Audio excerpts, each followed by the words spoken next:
Well, I'm going to call this meeting to order. Mr. Treasurer, can you call roll? Mr. Cole?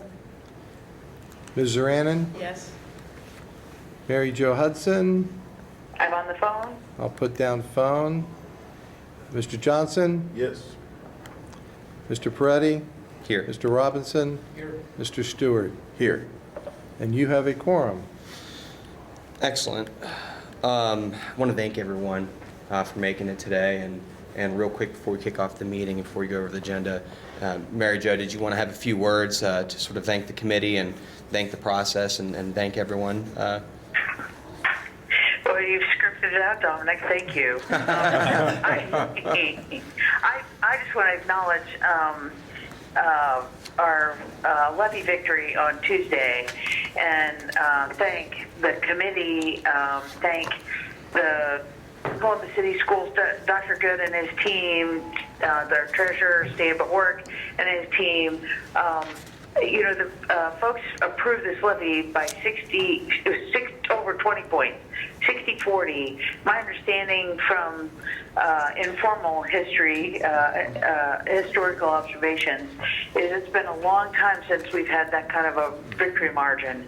And it isn't about the victory so much. I think it's about the planning and transparency and detail that's come to this financial process and to our community, and that's because of this committee and our treasurer and our budget director, and and the teams around them. And so, thank you so much. I know we have it means we break, we look up and breathe a sigh of relief, and we keep going. But it's really worth stopping and saying thank you and pumping our fists in the air a few times, because great work, and I think we're setting a great example for future boards and finance committees, and also for other boards across the state. So thank you.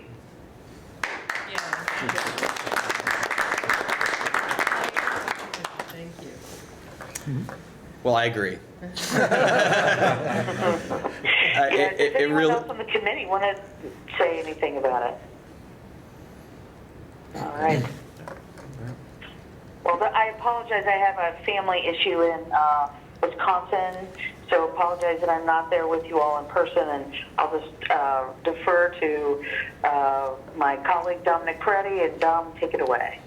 Sure. Thank you again, MJ. And real quick, we were talking just before the meeting got started, on the next steps that we're sort of looking at.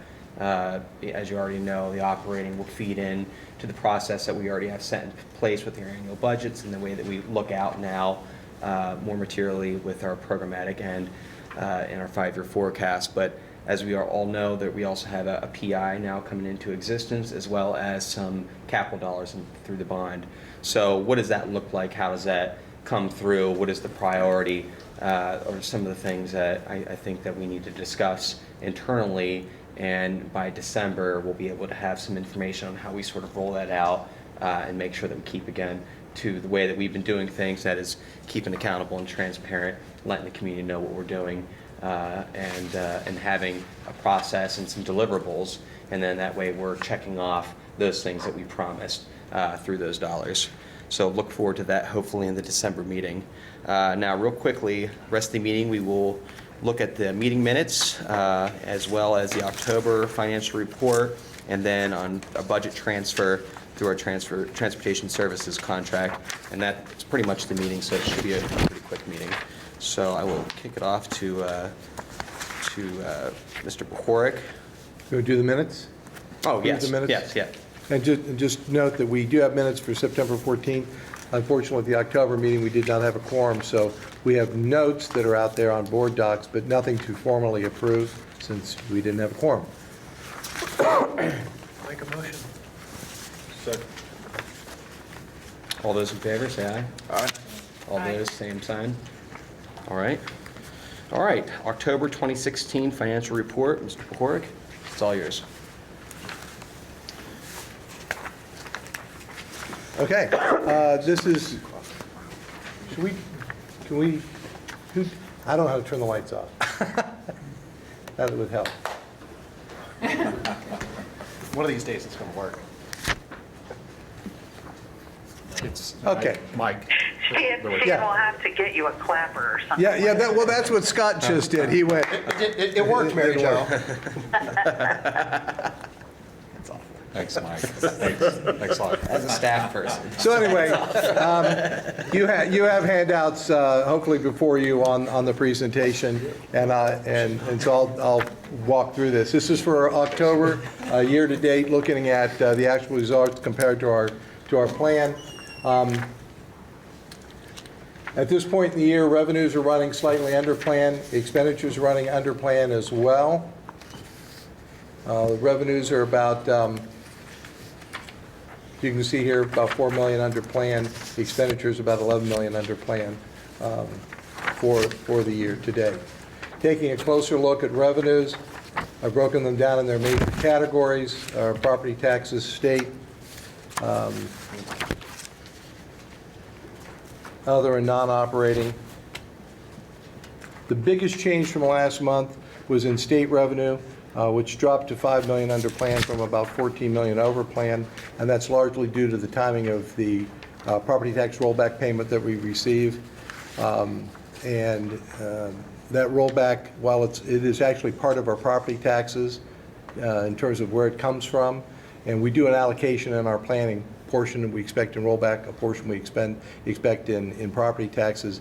And in fact, if you look at the actual monthly report, the green bar report, you'll see that property taxes are running about $6 million ahead of plan, and rollback is running about $6 million under plan. Those numbers are coincidentally almost identical. So it brings us, while the allocation may have been off, in terms of property tax collections, we're within a very small margin of error, probably closer than we've ever been.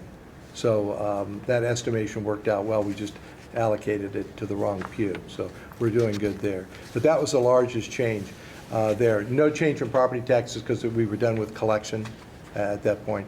And other and non-operating didn't really change in terms of the variances. And those are the actual numbers there.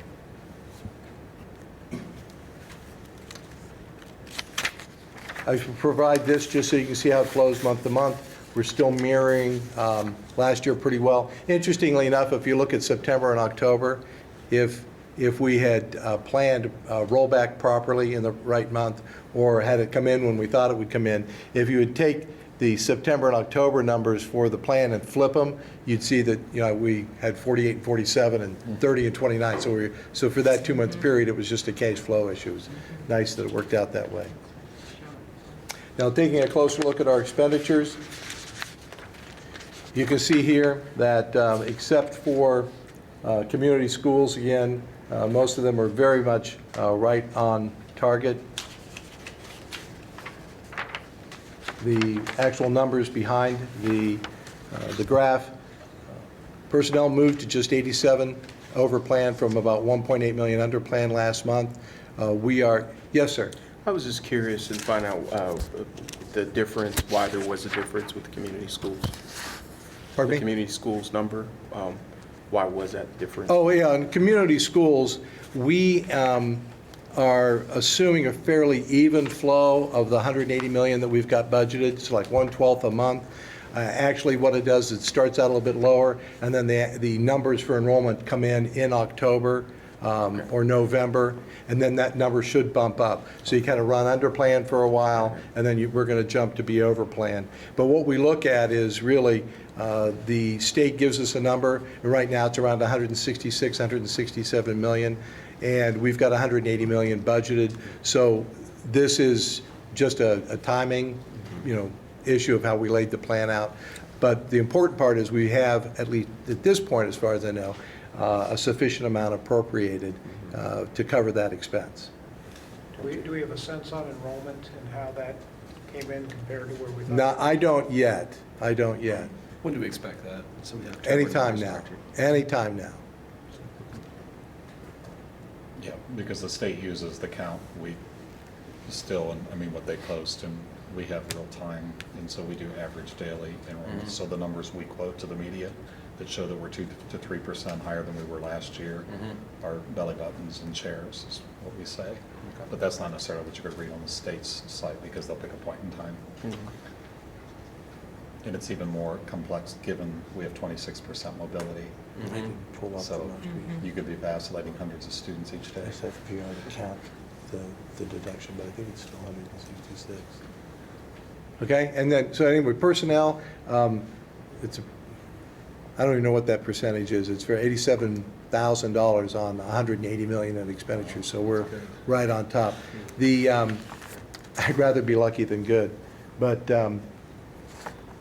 what we're doing now is recasting our forecast based upon our actuals for September and October, because now we've got the new people on board. We've started the year, and we should be able to forecast that out and see where we lie with that 27th pay that we talked about. We'll see how we're doing. And we look at personnel in total, so we've got an appropriation for salaries and wages. We also have it for fringe benefits, and we'll see how those two play out. I think in previous years, we've had perhaps not enough budgeted for fringes, but more than ample enough for salaries and wages. But I just look at them in the total, okay? So usually it seems like you have some vacancies and you're always tracking that, sitting right on top of it. Does that mean you're fully staffed? Or is this more of a trade-off between the benefits and actual headcount? You mean as far as the variances are concerned, or? Yeah, it seems like you've always been under budget there. Right. You know, to assume certain vacancies, which we all experience, and since it's right on top of it, it's, you know, you're fully. When I do my staffed. planning and my forecasting, the concept of vacancies and the timing of filling spots, I'm not that fine. We're at a more macro level of looking at, really in this particular case, last year plus what we believe we need for steps, those incremental increases, and any negotiated agreement increase in the base. That's at a very macro level. And then any new personnel. And we, as you've heard before in the budgeting, we assume that new personnel come in at a certain level. And so that can account for some variances, but we're generally pretty conservative so that this line item should run under budget over time. And that's why we recast it at this point, to make sure that we're on that trajectory. But to drill down real finely to say, well, the reason for us being under budget is because we haven't filled a particular position at a particular time, I'm not there. I know Scott tracks all the FTEs and where we are, but we're not routinely making a comparison. Does that sound right? Yep. Because on my side, we're looking at all 9,000 positions to the detail. Non-personnel is within 1% of plan. And this month, we erased a $2.6 million over plan from last month down to about $339,000. And that's, we still have variances within there, as you'll see on the green bar report. Purchase services are running about $3 million over plan, supplies and material 3.6 under, capital outlay $1 million. That capital outlay really hasn't changed much from last month. And again, while the variances are noteworthy, because we control this by appropriation, we know we won't be over. And if there's any changes in budget, like you will see here later today, if there's any movement from one category to another that requires board approval, you'll see that. And but we don't have any of those that are necessarily going on right now. So given what we have in the budget, this will work itself out. We'll be fine. Community schools we just talked about, and non-operating jumped this month versus last month because we had anticipated advances out, the money that we would advance out to help cash flow and other funds. That was not needed this time. So it's that $20 million line item that we're thinking about rolling that back at some point, because it creates these variances, because we've not really needed $20 million for some time. But we keep $20 million in revenue and expenses to offset one another and just watch it. So that variance is not terribly consequential.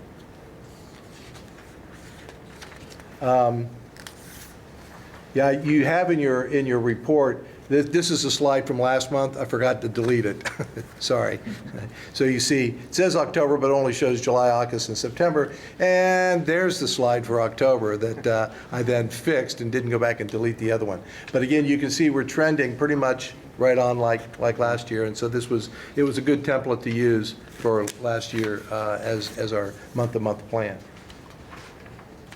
And that's pretty much it. Revenues are under plan a little bit. The expenditures are under plan. We know where we are and why we are where we are, and we'll see you next month. Do we have any other questions regarding the finance report? All right, do we have a motion to send this report to the board for approval? So moved. Second? Second. All those in favor, say aye. Aye. All those, same sign. All right. Perfect. Thank you, everyone. Now on to budget transfer, transportation service contract. And this is what we just alluded to earlier in the way that we appropriate.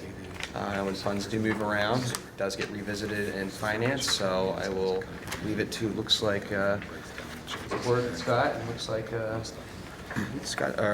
Steve's here as well, so. And we also have a little piece in your packet here, talking about a contract. And just a little bit, with the new way we've been budgeting, and when we're in year 2, now that we're done year 1, I can share what my expectations were and how I was pleasantly surprised. Because we changed how we've done things from a more traditional school budgeting process of this year plus a percent to much more of a hybrid. We've heard behavior budgeting, student-based, student-focused budgeting, where everybody looked at everything that we were doing. And the board, instead of approving things at a fund level, everything's fund level except the general fund. And then that we approve for salaries and benefits, for personnel, and then all others are approved at the operating unit or department levels. And I would have expected, or I did expect, in the first year, we would have had some of those learning curves as we went through that, where there may have been something that we thought was over here, and it was over here, and we had to move those around, or we didn't account for something. Very pleasantly surprised that we didn't have any of that. Yeah. We had one transfer that came before the committee. It was for Infinite Campus, and it was due to the realignment of responsibilities from the Information Technology Group to the Department of Accountability. Very, very easy, very seamless. So the fact that we only had one of those was wonderful. And now we're in year 2, and looking at some things that we need due to a need that has arrived, that has come to our attention, but we're able to do that within our existing funds. So this request does not ask for any additional funds. We're just moving them from one department to another, and Mr. Oldham will kind of talk about that and where we are with this. Good evening. This is just a budget request transfer. These particular 2 OPU units are managed by the same director under just 2 different fleet service as well as transportation. And what we're looking to do is move $513,000 to our transportation OPU 947 fund. And this is to cover, be additional to help cover cost of what we're looking to do. It's something that's unique, but we hope can be potentially cutting edge of looking to look at couple of companies to help with recruitment of bus drivers. In the process, what we're looking to do is we put it out for bid, and there's 2 companies that we're looking to work with to help recruit, train bus drivers. And what's happened is those companies take the cost up front, and we do an hourly rate. And so when we utilize those drivers within our that's when we would actually pay any dollars. But we believe that, as you know, nationally, there's the shortage, and we believe this could be a cutting-edge approach. And so this is just moving those dollars from the fleet budget of 948 to 947 to cover, help cover the addition. Some of those dollars are already in our current transportation budget. This is just the remaining they need to help cover that. Do you want to talk where it's specifically coming from in the fleet services? It's coming from in our fleet service, from our fuel line item. We've looked at trending and for this particular year, and we believe that based on the numbers we looked at our trending and the fuel cost, and this would not be a major impact on our fleet, and we still would be physically responsible on our fleet side of the house as well with fuel. Because I just want to make sure you understand there isn't something that we're not doing, but that because we're trending under on the fuel side, that we feel that those dollars are available to move over and do this without any additional costs overall. Do we have any other questions? Mary Jo? No questions. Thank you for the explanation. That was great. So just to make sure I understand, is it driven by demand for, this is actually the contracting of bus drivers as an outside service? Is that what we're talking about? So there's not salary dollars that we're replacing to cover those that aren't, where you have vacancies?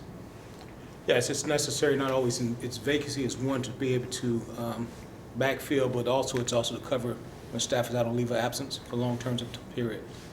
So it's just to keep the department up and running from a transportation standpoint. There are an extraordinary number of absences and leaves. So you're paying those? Yes. And then you have on still top. get backfill position. It's just significantly more than it has been in past years, because you always have that. Correct. Thank you.